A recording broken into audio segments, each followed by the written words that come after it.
किसी समय की बात है, एक व्यापारी था जो अलग अलग शहरों में व्यापार किया करता था।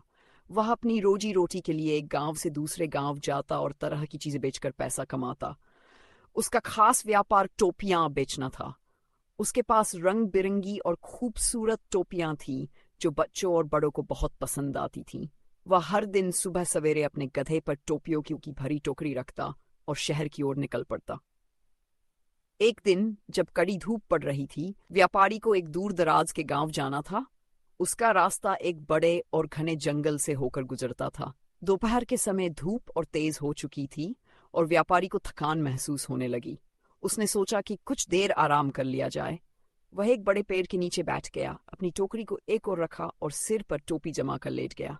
जंगल की हवा ताजा और सुखद थी, जिससे थकान से चूर व्यापारी तुरंत गहरी नींद में सो गया। कुछ समय बाद जब वह जागा तो उसने अपनी टोकरी की ओर देखा और आश्चर्य से उसका मुंह खुला का खुला रह गया। टोकरी पूरी तरह खाली थी, उसमें एक भी टोपी नहीं थी। वह घबराकर इधर उधर देखने लगा। अचानक उसकी नजर पेड़ की शाखाओं पर पड़ी, जहां कई बंदर बैठे हुए थे।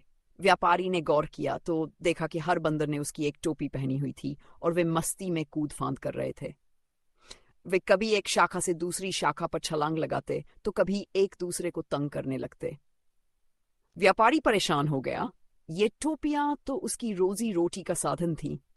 अगर वे वापस न मिली तो उसे भारी नुकसान हो जाएगा। उसने बंदरों को आवाज दी, हाथ हिलाया और उन्हें नीचे आने को कहा, लेकिन वे अपनी शरारतों में लगे रहे। जब भी व्यापारी कोई हरकत करता, बंदर भी वैसा ही करने लगते। अगर वह हाथ उठाता तो बंदर भी हाथ उठाते। अगर वह चिल्लाता तो बंदर भी चिल्लाने लगते। तब व्यापारी को एक जबरदस्त तरकीब सूझी। उसे याद आया कि बंदर हमेशा इंसानों की नकल करते हैं। उसने तुरंत अपनी टोपी सिर से उतारी और जमीन पर जोर से फेंक दी।